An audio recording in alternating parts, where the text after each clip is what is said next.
News के प्रायोजक है Saluja auto, furniture world, Shivam hotel, restaurant cum bar, north point school.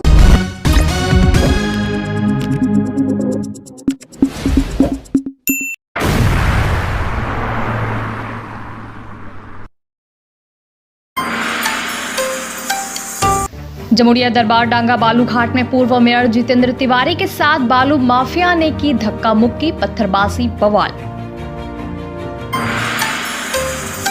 बौनपुर में रात के अंधेरे में कई दुकानें आग से जलकर राख, दुकानदार आए सड़क पर।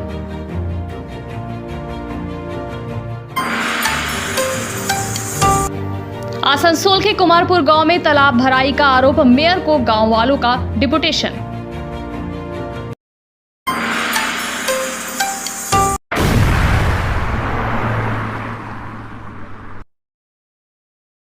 जमुड़िया अवैध तरीके से अजय नदी से बालू खनन के आरोपों के जांच करने पहुंचे बीजेपी नेता और आसनसोल के पूर्व मेयर व पांडेश्वर के पूर्व विधायक जितेंद्र तिवारी को भारी विरोध का सामना करना पड़ा। शुक्रवार सुबह लगभग 11 बजे जब वे जमुड़िया के दरबार डांगा घाट का दौरा कर रहे थे, तभी कुछ युवकों ने उन्हें घेर लिया। विरोध प्रदर्शन इतना तेज हुआ कि धक्का मुक्की की नौबत आ गई और भीड़ ने जितेंद्र तिवारी गो बैक के नारे लगाने शुरू कर दी। इस घटना से इलाके में जबरदस्त तनाव फैल गया। स्थिति बिगड़ती देख जमुड़िया थाना पुलिस मौके पर पहुंची और दोनों पक्षों को शांत कराया। पुलिस के हस्तक्षेप के बाद जितेंद्र तिवारी वहां से निकलकर नंदी इलाके स्थित बीजेपी कार्यालय पहुंचे। घटना के बाद जितेंद्र तिवारी ने बयान देते हुए कहा कि कुछ लोगों को विपक्ष ने गुमराह कर दिया था, जिससे वे विरोध करने लगे। उन्होंने दावा किया कि उन्होंने लोगों की समस्याएं सुनी और समझने के बाद ही लौटे। तिवारी ने कहा कि अवैज्ञानिक तरीके से बालू खनन किए जाने से इलाके में जल संकट गहराने की आशंका है। इसी मुद्दे को ध्यान में रखते हुए वे जांच करने पहुंचे थे ताकि ये सुनिश्चित किया जा सके कि भविष्य में इस क्षेत्र में जल संकट ना हो। उन्होंने ये भी स्पष्ट किया कि वे किसी के खिलाफ कोई शिकायत दर्ज नहीं कराना चाहते। पता चला कि जमुड़िया के दरबार डांगा में जो वाटर प्रोजेक्ट है उसके अगल बगल में ऐसे ढंग से बालू उठाया जा रहा है जिससे कभी भी वो प्रोजेक्ट डैमेज हो सकता है, लोगों को पीने का पानी की तकलीफ हो सकती है। इसको लेकर कुछ दिन पहले जमुड़िया में महिलाओं ने रोड ब्लॉक किया था। तो आज हमारे पार्टी के जो पदाधिकारी हैं उनके कहने पर उनको लेकर मैं वहाँ देखने के लिए गया था। जाकर देखा तो सही में कि ऐसे ढंग से वहाँ बालू उठाया जा रहा है कि कभी भी वो वाटर प्रोजेक्ट डैमेज हो सकता है। लेकिन हम लोग देख ही रहे थे, तभी देखा 20-25 शरारती लोग आकर वहाँ स्लोगन शाउटिंग करने लगे, दूर हटो, क्यों आए हो, ये करने लगे। हमारे भी लड़के थे, उनके साथ उनका थोड़ा हॉट टॉक भी हुआ, धक्का धक्की भी हुआ। बाद में पुलिस ने आकर दोनों पक्ष को हटा दिया, हम लोग चले गए। देखा जा रहा है ईंटा पत्थर भी चली है। अब क्या कर सकते हैं, जिसको जो चलाना आता है चला रहा है, क्या कर सकते हैं। सर वो लोग क्या शासक दल के लोग थे ना क्या? अब ये तो देखिए, यहाँ के शासक दल के निर्णय स्टैंड पर निर्भर करता है। यहाँ के शासक दल, मैं तो नहीं चाहता हूँ कि यहाँ का शासक दल कह दे कि वो उनके साथ नहीं है, लेकिन यहाँ का शासक दल यदि उनके साथ में खड़ा होता है तो मान लेना पड़ेगा कि उन्होंने लगी इसे भेजा है। लेकिन मैं एक बात कह सकता हूँ कि ये जो लोग भी थे या जो लोग ये काम करवा रहे हैं वो जमुड़िया के लोगों को प्यार नहीं करते हैं, क्योंकि जमुड़िया के लोगों के आने वाले दिनों में, आने वाले 4-5 महीनों के बाद जमुड़िया के लोगों को बहुत तकलीफ का सामना करना पड़ेगा पीने के पानी के लिए। ये जिस तरीके से बालू काटे जा रहा है, दिन प्रतिदिन वाटर प्रोजेक्ट तक पहुंच रहा है, आप बता रहे हैं, तो इससे अब क्या करें इसके, ये तो देखने का काम है ना। जो लोग हैं शासन क्षमता में, जो लोग हैं उनको देखना चाहिए। सामयिक लाभ के लिए इंस्टेंटली कैसे पैसा कमाया जाए, इसके लिए फ्यूचर में आने वाली हमारी जो पीढ़ी है उसका भविष्य अंधकार में कर रही है।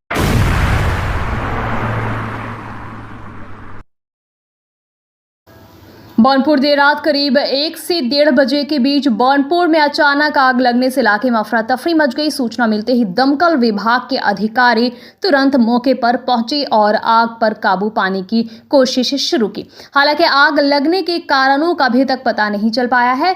भारी नुकसान, दुकानदार परेशान। जी हाँ, सूत्रों के मुताबिक आग जिन दुकानों में लगी वे मुख्य रूप से फास्ट फूड और अन्य खाद्य पदार्थ बनाने से जुड़ी थी।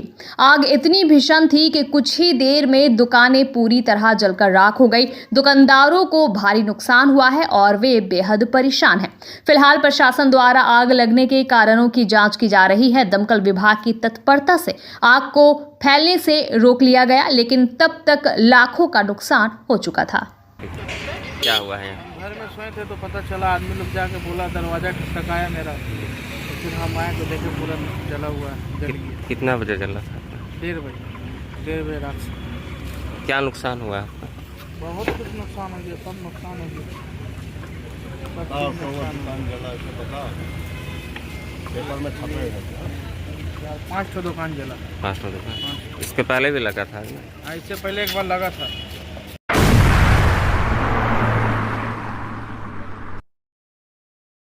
आसनसोल कुमारपुर गांव के लोगों ने अपने सार्वजनिक तालाब की रक्षा के लिए आसनसोल नगर निगम के मेयर विधान उपाध्याय से मुलाकात की और उन्हें ज्ञापन सौंपा। ग्रामीणों ने आरोप लगाया कि कुछ लोग अवैध रूप से तालाब को भरने का प्रयास कर रहे हैं, जिससे गांव के लोगों को भारी परेशानी हो रही है। ग्रामीणों के अनुसार ये तालाब गांव की परंपराओं और जरूरतों से जुड़ा हुआ है। मृतक संस्कार के बाद होने वाले अनुष्ठान इसी तालाब में किए जाते हैं। साथ ही गांव के लोग पेयजल और अन्य दैनिक जरूरतों के लिए भी इसी तालाब पर निर्भर है। मेयर विधान उपाध्याय ने ग्रामीणों को आश्वासन देते हुए स्पष्ट किया कि तालाब किसी की निजी संपत्ति नहीं है और इसे भरने का किसी को भी कानूनी अधिकार नहीं है। उन्होंने ये भी कहा कि आसनसोल नगर निगम इस मामले में तुरंत कार्रवाई करेगा और किसी भी हाल में तालाब को भरने नहीं दिया जाएगा। মানুষজন এসেছিলেন, ওনাদের একটা পুকুর আছে, সেই পুকুরটা কোনো কারণবশত ওনারা ইউজ করতে পারছেন না, ব্যবহার করতে পারছেন না, কোনো কাজেই করতে পারছেন না। তো যাতে পুকুরটা পুকুরে থাকে সে কারণে একটা ডেপুটেশন দিয়েছে, আমরা ডেপুটেশনটা নিয়েছি এবং আমরা চেষ্টা করছি যত তাড়াতাড়ি সম্ভব সেটাকে শর্ট আউট করে নিতে। কারণ পুকুর কেউই, যেই মালিক হোক, পুকুরকে বন্ধ করতে পারবে না। আর পুকুর যেহেতু জনগণের জন্য, জনগণের সেবার জন্য, ওটা মানুষের, ওখানকার কুমারপুরে প্রচুর মানুষ বাসিন্দা, ওখানে যে কোনো মানুষ মারা গেলে কর্ম হোক, যে কোনো কাজে মানুষেরও, গ্রামাঞ্চলে তো এখন শহরে ঢুকে গেছে। এবার যেহেতু গ্রামাঞ্চল, নিয়মগুলো সে আমাদের যেটা পূর্বপুরুষদের যেটা নিয়মগুলো ছিল সেই নিয়মগুলো এখনও আছে, আমাদের এখনও করতে হয়। তো তারা ওটাই ডিমান্ড করে গেছে, লিখে গেছে যে তাদের যে কোনো কাজে করতে গেলে তাদেরকে কোনো ড্রেনের জলে বা কোনো খালের জলে তাদেরকে গিয়ে সব কিছু কাজকর্ম করতে হয়।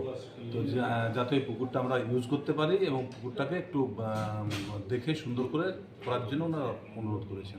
তাদের অভিযোগ যে পুকুর ভরাট করে নিচ্ছে, অভিযোগটা দিয়েছেন, তা আমরা তো বললামই, পুকুর যদি ভরাট করছে তো করতে হবে, হাঁটাতে হবে। আমি তো এক্ষুনি দিয়ে দেবো।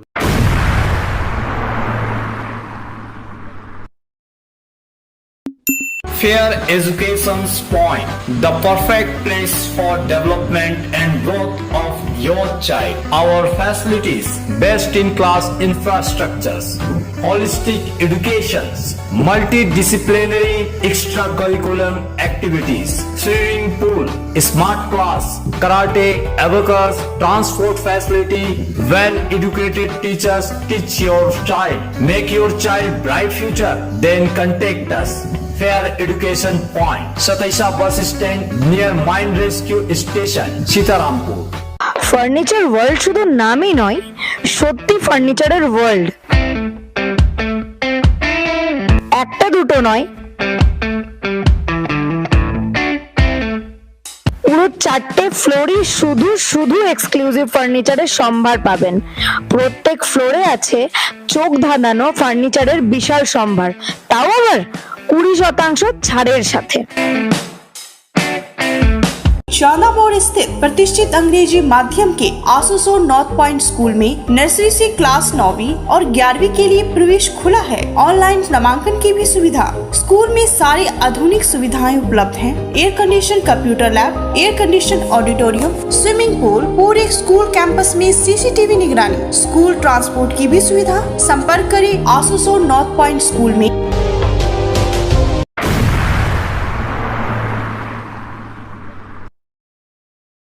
आसनसोल में बांग्ला मातृभाषा दिवस के उपलक्ष्य में आसनसोल नगर निगम में एक विशेष कार्यक्रम का आयोजन किया गया। इस अवसर पर मेयर विधान उपाध्याय डिप्टी मेयर वसीमुल हक, मेयर परिषद सदस्य, पार्षदगण और नगर निगम के अन्य अधिकारी उपस्थित रहे। कार्यक्रम में बंगाली भाषा और संस्कृति के महत्व पर चर्चा की गई और इसे संरक्षित रखने की अपील की गई। नगर निगम ने इस दिन को पूरे सम्मान और गर्व के साथ मनाया। 1952 সালে পাকিস্তান যখন উর্দু ভাষাকে জাতীয় ভাষা হিসাবে পূর্ববঙ্গে ঘোষণা করলেন, তখন ভাষা নিয়ে একটা আন্দোলন তৈরি হলো। পরবর্তীকালে জাফর, জাব্বার, জামাল এই সমস্ত মানুষের নেতৃত্বে বাংলা ভাষাকে জাতীয় ভাষার মর্যাদা দেওয়ার জন্য যে লড়াই শুরু করেছিল, সেই লড়াইয়ে কিন্তু তাদের জয়লাভ হয়েছিল এবং সেই সময় অনেক ছাত্র সেই সময় মারা গিয়েছিলেন। পরবর্তীকালে পৃথিবীতে একটি মাত্র ভাষা, যে ভাষার জন্য আন্দোলন হয়েছিল, সেটি হচ্ছে বাংলা ভাষা। এবং আমরা শুনলাম কিছুক্ষণ আগে আমাদের সঞ্চালকের মুখে যে 1999 সালে প্যারিসে সম্মেলনে 188টি দেশ সম্মতি জানিয়ে ইউনেস্কো বাংলা ভাষাকে আন্তর্জাতিক ভাষা হিসাবে স্বীকৃতি দেন এবং ইউনেস্কোর স্বীকৃতির মধ্যেখানে আজকে সারা পৃথিবীতে এই ভাষা আন্দোলনের দিনটিকে পালন করা হচ্ছে। এই বাংলা ভাষা আজকে ভারতবর্ষে ৪র্থতম ভাষার জায়গায় রয়েছে এবং পৃথিবীতে 7 নম্বর ভাষাতে বাংলা ভাষায় মানুষ কথা বলে। পৃথিবীর যত জনসংখ্যা আছে 188টি দেশের মধ্যে। তো আমরা গৌরবান্বিত মনে করি আসানসোল মিউনিসিপ্যাল কর্পোরেশন বিধান উপাধ্যায়ের নেতৃত্বে, গুরুদাস চট্টোপাধ্যায়, ওয়াসিমুল হকের নেতৃত্বে আমরা প্রত্যেক বছর এই দিনটিকে আমরা পালন করি। আজকে আমাদের বাংলা একাডেমির পক্ষ থেকে উপস্থিত রয়েছেন আমাদের পিকেটের সরকার রয়েছেন সভাপতি, আসানসোল পৌর নিগমের দ্বারা গঠিত সুভাষদা রয়েছেন এবং আমাদের অন্যান্য আধিকারিকরাও রয়েছেন কর্পোরেশনের। তাদের মধ্যে বাংলা ভাষার যে প্রেম, বাংলা ভাষা যে পৃথিবীব্যাপী যে বৈজ্ঞানিকরা রয়েছে যারা আদান প্রদান করে বিজ্ঞানের ক্ষেত্রে বাংলা ভাষাকে, তার জন্য আমরা গৌরবান্বিত মনে করি আসানসোল এর জনগণ, যে আমরা সুদূর আমেরিকা থেকে শুরু করে এখান পর্যন্ত মানুষজনের এই ভাষায় কথা বলার মধ্যেখানে বিভিন্ন রকমভাবে মানুষের মনের মধ্যেখানে আমরা দৃষ্টি স্থাপন করেছি। কিন্তু আজ আমরা দেখতে পাচ্ছি যে এই বাংলা ভাষার মানুষেরা কথা বলার মধ্যেখানে যারা রয়েছেন তারা নিজেদের মধ্যে বিভেদে লিপ্ত হয়ে যাচ্ছেন। সেটা আমাদের কাছে আজকে খুব দুঃখজনক ব্যাপার। এই দুঃখটা আমাদের নিজেদেরই নির্মূল করতে হবে মন থেকে। এই নির্মূল করার মধ্যেখান দিয়ে যদি আমরা সম্প্রীতির কথা আমরা তৈরি করতে পারি, তাহলে আমাদের এই ভাষা আন্দোলনকে আমরা স্বাগত জানাতে পারবো। ভাষা আন্দোলনের আমাদের সাফল্যতা কামনা করব। আমরা ভাষা আন্দোলনের তাদের যে আত্মা রয়েছে, যে আত্মার শান্তি কামনার জন্য আমরা বারবার আমরা এই দিনটাকে পালন করি এবং পৃথিবীব্যাপী তাদের নাম যে আলোচিত হয়, তাদের আত্মা আরও সুন্দরভাবে আমাদের মধ্যেখানে আমাদের আগামী দিনের আন্দোলনগুলোকে পথ দেখিয়ে নিয়ে যেতে।